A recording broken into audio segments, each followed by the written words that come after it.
Alright folks, welcome back to the channel. In this video we're going to be taking a look at the Admiral Orange Layout that's going to be used for the Halloween Growler tournament here in Semmes, Alabama. So for those of you who are playing this tournament, this might be helpful to you if you don't get to come out here and practice, and for everyone else, just an entertaining practice round, hopefully. We'll tell a funny story about how this thing got filmed in a moment when we get to the first hole, but let's go ahead and not waste any time getting on over to the first tee here of Admiral Orange. See you there. Alright, hole 1. Normal hole 10 from the blue or white tee, 311 feet. Plays maybe a little longer than that, it's kind of slightly uphill. I'm dead, by the way, today. Story time. I filmed this round already. I actually filmed it before I filmed the other video that's already out at the black course that was with my friend Dave. And all those files got corrupted, so that's why I'm out here again today. Then the very next day, after I already played 2 full rounds with like a bunch of throws, and I'm not gonna lie, I don't feel good. It's not good. I feel very weak today. What about you, Keith? How do you feel today? Feel the same. You only played one round yesterday. Feel the same as I did yesterday, which was just fine. All grass. Oh yeah, you little winky doodle. Great. Straight up and down.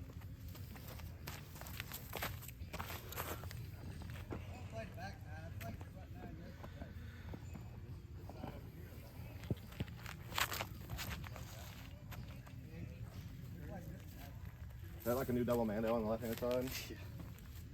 I didn't know about that. That's my bad.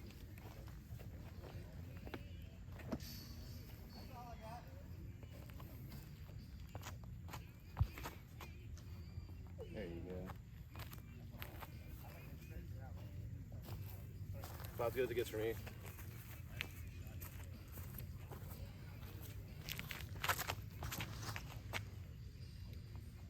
Get out.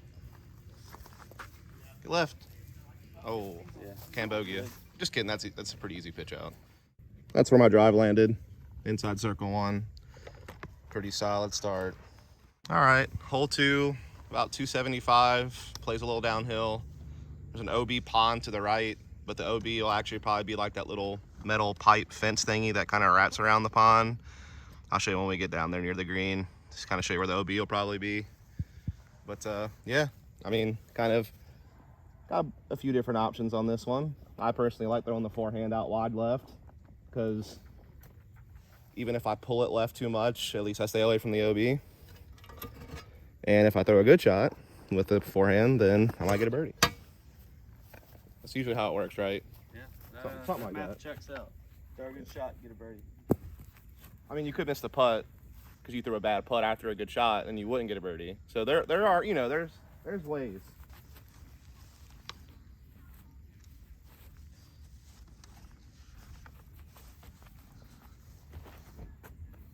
This overflex too much. Is there like a headwind out there? No, there's actually a tailwind. You'll see it on like the next 10th hole. I just need to throw something more stable. When I was out here sticking it.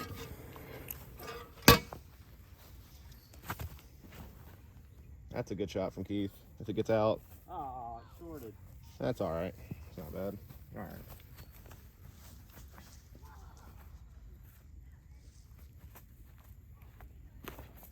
That's There it. you go. Get down. That's fine. That's testing the OB a little bit, but we'll see. All right, so here's the green. This is what I was talking about. You can kind of see where the fence line ends. It'll probably be like an OB line that wraps over the top of these rocks and then kind of goes around the corner right. So again, that's why if you have something leak a little bit right too much or skip right too hard, then it can definitely get in this little corner pocket area, which winds up being out of bounds, which I think the last forehand I threw indeed did do that. So we're gonna get it back though, we saw it.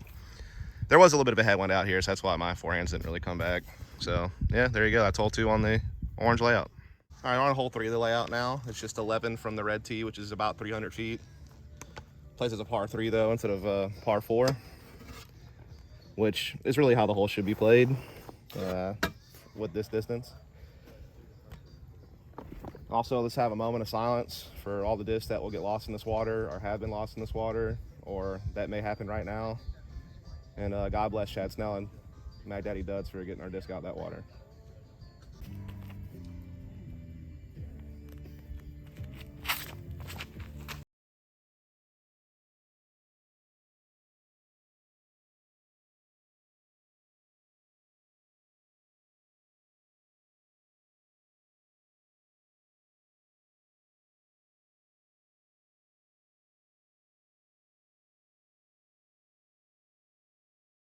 Stable up. That's gonna be fine.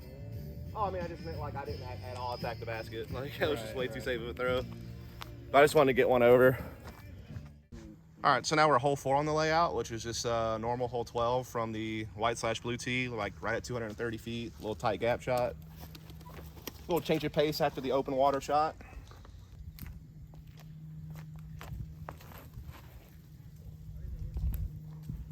Yep, flex one through there.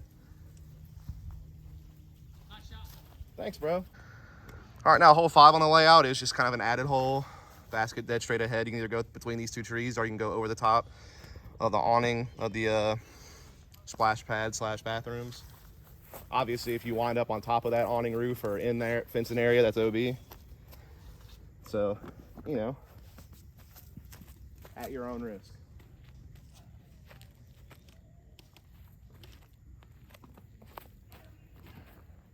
There it is. That's 2 inside, maybe. Nah, that's good. That might be good. That's an ace room. Oh, Good. solid. All right, so here's kind of where both our discs landed. Just wanted to show you this ditch that's behind the basket. It does not play as OB or anything, but it just gives you a slightly more challenging uphill putt, I guess. Also, if I forgot the distance, I think this is probably like 250-ish, maybe a little less than 250. 235 on each. Okay, there you go. So something like that, somewhere between 235 and 250. So not a hard distance to get, but it just depends on if you want to test the gap or if you want to play the power hyzer over the roof thing. So there you go. All right, folks, now we're at, I think this is hole 6 on the layout. This will be an island hole during the tournament. We just don't have it marked off yet. I believe the island's probably going to be somewhere between 40 and 50 feet. So basically you need to land, I mean, within circle 1 to feel really comfortable, but as long as you're within 40, 50 feet of the basket, you should be in bounds. So there you go. This is definitely like a game day decision hole. Depends on the wind. That's if we can get hay bales. There's a chance that we may have to use something else to do it if we can't get access to the bales.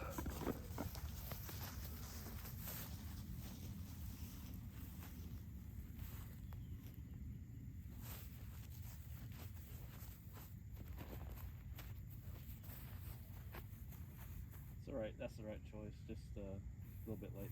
Yeah, a little outside, but I think a spike hyzer play is like probably the more consistent play, especially if it's a little windy. No wind.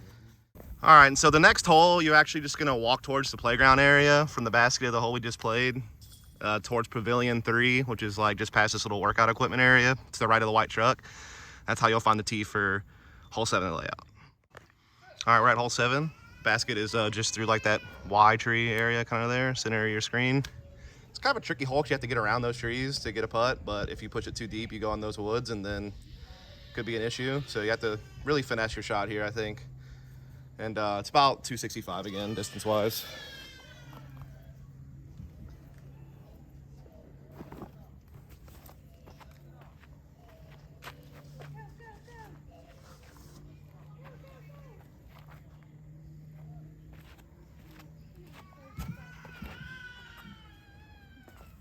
Good skip. Oh, skip. I was trying to play the left skip, and I don't know what I hit, but it didn't skip.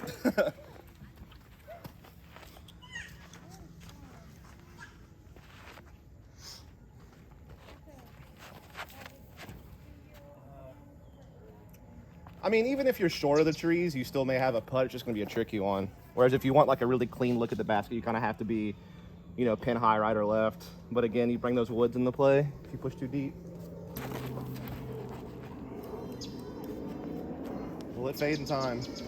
It's probably okay. It's not too deep in the woods. It's probably still a putt. Not blade. All right, now we're on hole 8 of the orange layout, I think. Yeah.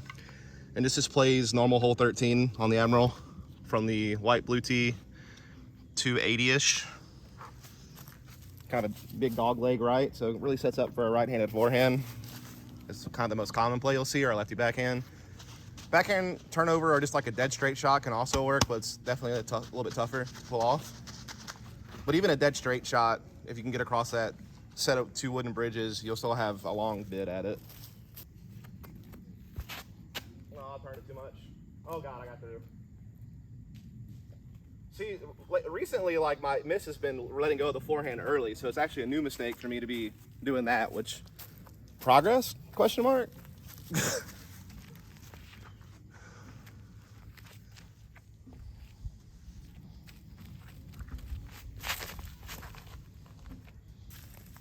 mean, that's about as good as a backhand turnover is going to get on this hole. It's tough. I had to pull off the backhand turnover, but that was actually a really good example of it. Throw anything, flip your net. It'd be scary. Yeah, I'll try one more forehand real quick. Something a touch more stable than what I just threw. That's better. There it is. Skip. That's gonna be good. Nah, you just hit a big pile of dirt and stay still. It's a risky one, but I like those forehands. They're not bad. This is kind of a bonus birdie for me anyway. If I land the forehand perfect, I get the birdie. If not, oh well, par. All right, so now we're on hole 9 of the orange layout, which is you teeing off of hole 14's blue pad, and you're throwing to the blue basket up there to the right, just to the right of the Viking Trail sign. It's 300 feet even, literal distance, but it plays maybe a touch longer than that because it kind of goes uphill from here. Honestly, the ideal play for a right-handed player is either some type of like flex shot with the backhand that eventually fights back to the left, or just like a slow turning backhand. I think the forehand winds up just fading too hard. It's a safe shot if that's what you need to do to hit the gap and make sure you get up there, but that's probably a par play. If you're trying to get the birdie, I really do think you need to throw like a backhand that just slowly turns right and then maybe pans out to have a chance to get up to the basket. It's definitely bonus, but if you can get it, it feels good. I just struggle being this accurate for that long of a distance.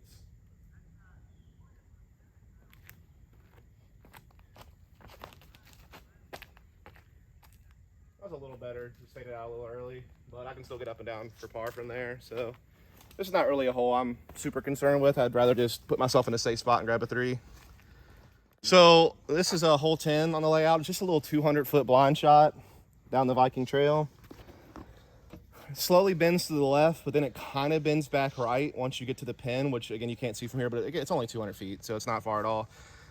The mistake that people make is they think that they have to try to get to the right side of the fairway, and you really don't. If you throw a nice backhand putter shot that gently fades around the corner, I promise you the vast majority of the time you're going to be in circle 1, maybe even parked. If you're trying to do like a crazy ace run for some reason, then yes, you can try to go for like this crazy Anheuser flex forehand that gets around the corner and then breaks back right towards the basket. But if you're just trying to set yourself up for a birdie putt, I think people think that they have to do more than you need to. You just got to throw a nice gentle backhand and get up there. It'll be fine. There it is. Like, I think that's probably still going to be decently close. So.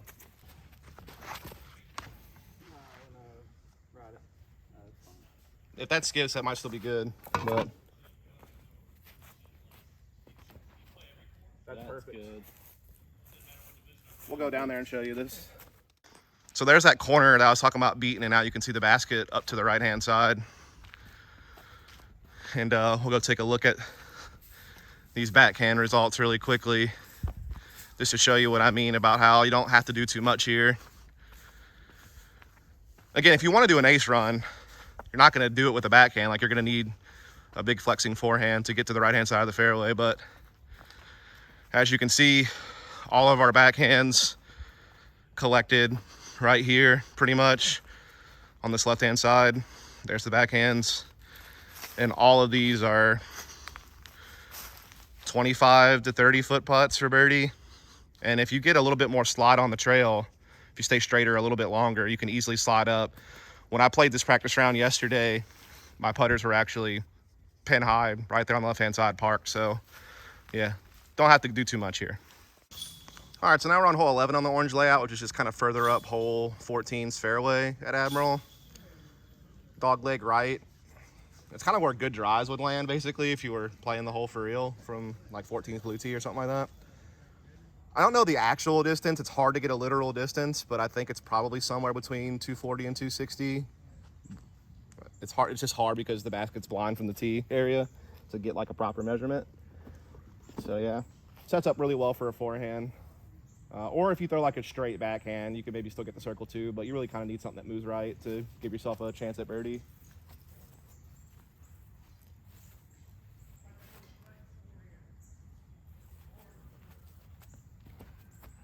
It's a little inside, but not bad. That'll definitely give me a par. But if you need to push something a little bit more forward first before it breaks right.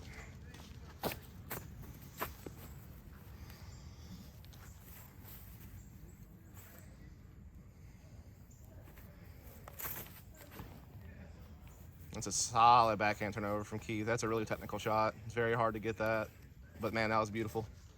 All right, so there's where my forehand skipped off to. Circle 2 putt for birdie. So pretty solid. Definitely would like to have pushed it a little bit more forward first, but again, it's really touchy to not hit that pond on the left-hand side and get the exact flight path you want, but not too shabby. I would take this every time, honestly. All right, so now we're on hole 12 of the Orange Layout. Again, this one's only about 200 feet, dead straight ahead, dual option. You can go left lane or right lane. Basket's dead straight in the center, like in line with this clump of trees in the center of the fairway. So kind of keeping up with the theme of this Orange Layout is that it's way shorter than the black layout. There's very few holes that even hit the 300-foot mark. Most holes here average 250 or less. It's just, you know, a little more technical. You know, you're having to hit some tighter lanes. And so that's a big challenge. There's a couple of long ones here. Like the last hole we play is a long one, but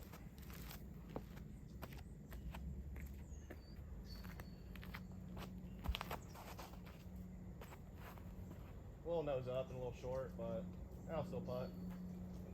For me personally, like mentally, it's hard for me to commit to putting enough power on the disc to get there when I know I have to like fit it through such a tight corridor. It's like I want to baby it to get it through.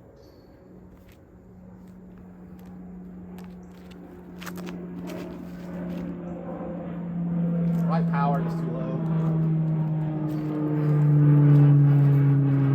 Try one more.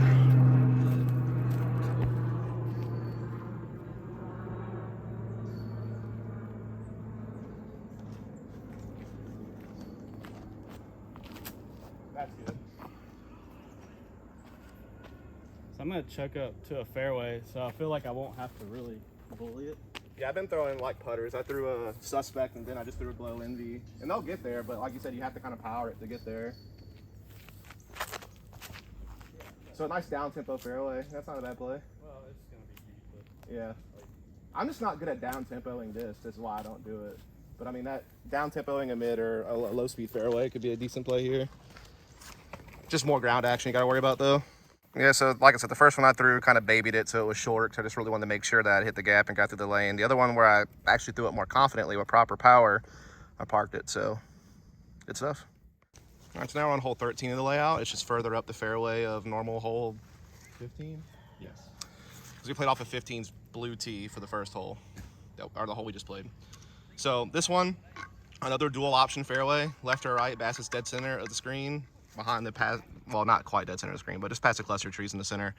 So either go right lane with the backhand, that kind of just slowly fades in, or you can go left side with the forehand.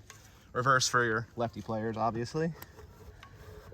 Originally, I thought the backhand right side was my play, but when I was messing around yesterday on the round that will never be seen by anyone because all the files have died, I was actually throwing better forehands at the left-hand side, so that might be my play.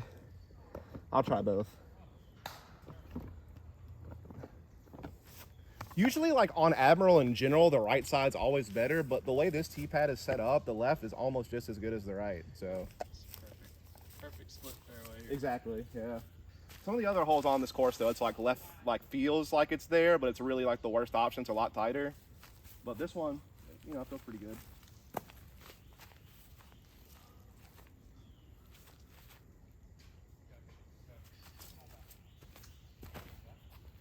Like, that's perfect. Lee, fine. Yeah, that's probably circle one, I would think. Yeah. Or close to it.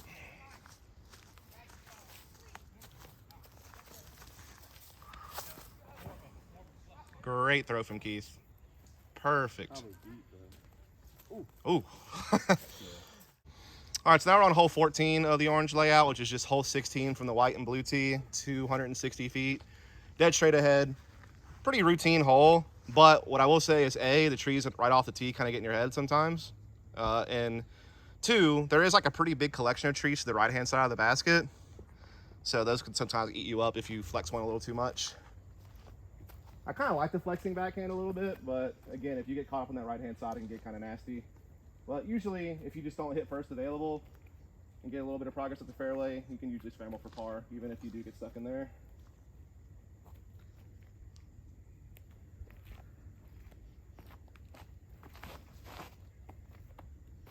Shot. A little short, but I don't care. That's good. I'll take that every time.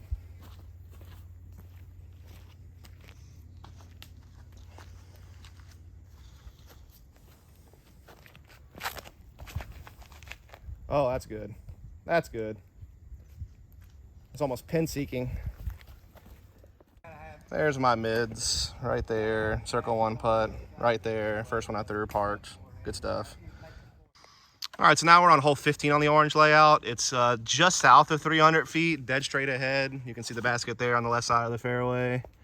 One of the more difficult par 3s on the layout for sure, just because of the length and because it's a pretty tight corridor. It kind of reminds me of the hole that we play off of 14's blue tee. I think it's hole 9 on the layout, where it's 300-foot tight tunnel, but this one is even ground, not uphill.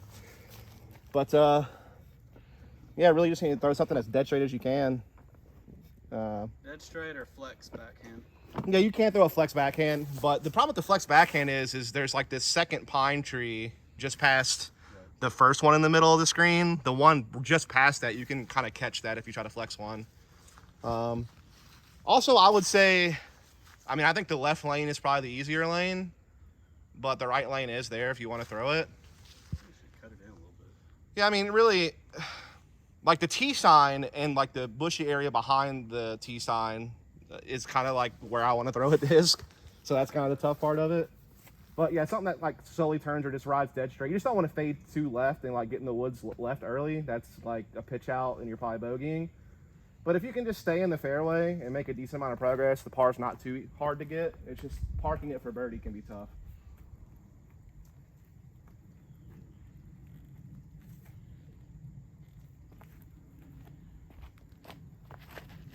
Or you could do what I did and just yank it right.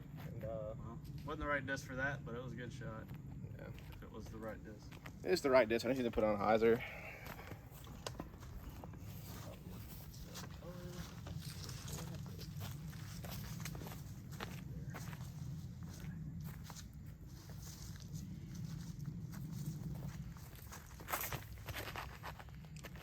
A little too turn from Keith, but probably still can get a par from there.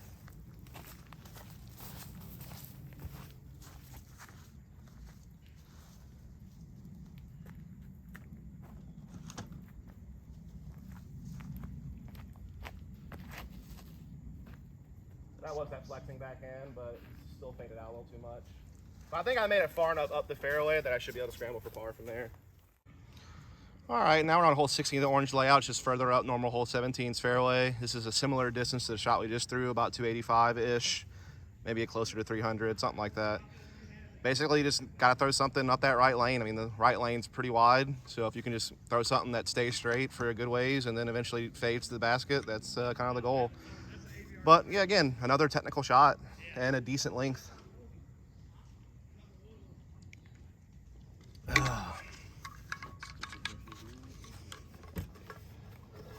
Definitely a bonus hole for me, just like the last one.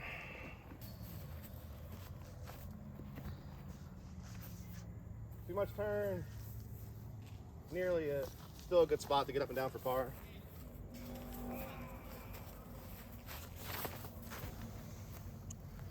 The safe putter play to guarantee the par. That was a move. Oh. Safe mid play to guarantee the par. All right, so I did Keith dirty, actually. He parked it with that, what I thought was a safe shot. It flew way further than I thought. All right, so now we're on hole 17 of the layout, which is playing off of 18's blue tee. Basket is blind from the tee. It's just past the white tee and to the right. Again, you can't really see it from here. 285, I think, is the distance, or 275, something like that. It's a tough one because You kind of want to throw a forehand at the left-hand side to have a chance to birdie it, but if you fade too quickly right, you want it in the woods on the right, and then you're in no man's land. So honestly, I think the play is just a straight shot if you want to just play it safe and just throw a straight shot up the left-hand side. If it fades a little left, that's not even a big deal. You can still easily get up and down for par. But if you get caught in the woods early, you're wasting a stroke just getting back on the fairway probably. So definitely another technical hole, no doubt about it. Alrighty.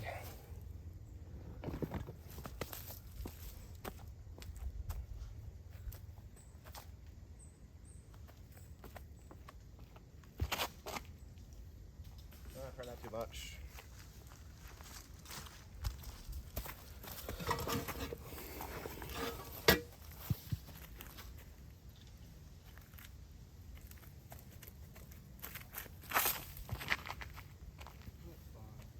Yeah, backhand turn over to the left-hand side is also an option, especially if it pans out or like gets a little bit of fade at the end to get away from those woods on the right-hand side. So. Right side is jail.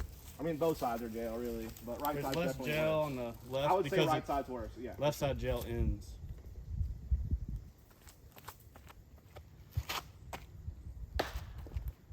That's the worst tree ever in disc golf right there. That tree should not exist on this hole. I'm sorry. There's one right behind it too. So Yeah, it doesn't exactly. matter. Like it's already a tight fairway where I don't really understand why we need that tree in the dead center of it.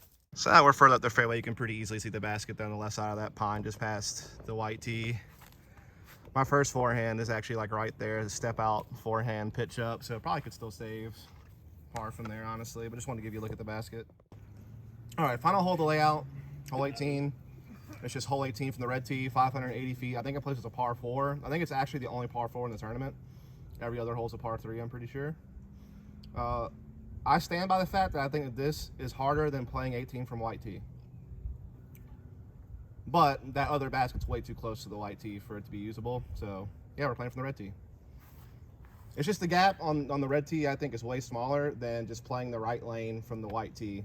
And y'all can argue with me if you want, if you're an Admiral player, but I feel way more comfortable throwing a straight shot off the white tee that fades left than trying to throw a shot through this really small gap right ahead of the tee. I agree. You have a little bit more options with the white tee, off the tee.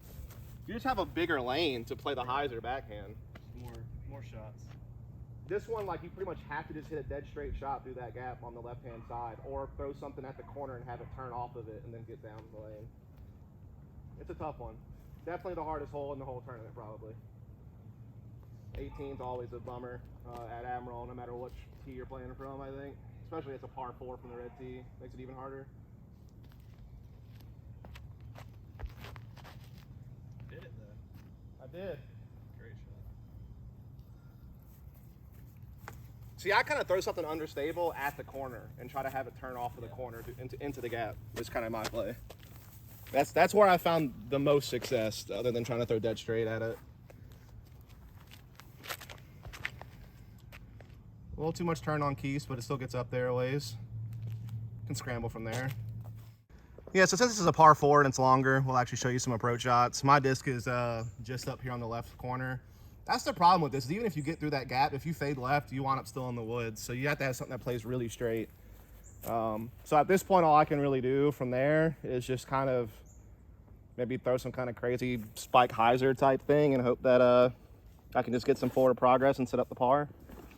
If it's playing as a par 4, which I'm pretty sure it is. So yeah. You gotta be like so precise to be like still in the fairway, have a chance to get up and down.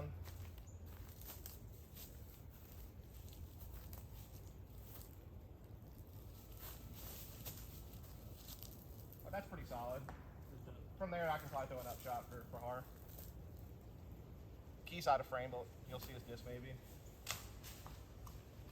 You'd probably rather you didn't. All right, so now that we've got all the way around the corner, you can actually see the green and actually see the basket for 18. I probably have like 150-ish feet left to get up there. Definitely got to dodge and weave some trees.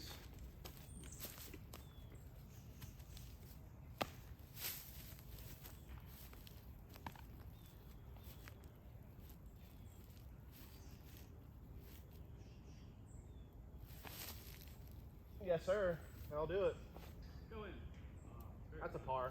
Easy par tap in. Love that.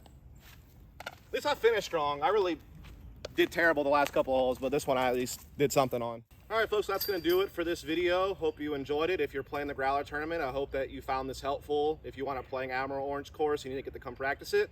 And for everyone else, I hope that it was just fun to watch a practice round. It was a good time playing with Keith as always. And if you enjoy the content here, please make sure to subscribe to the channel, like, share it with your friends, help the channel grow. And yeah, just appreciate you tuning in. Catch you next time.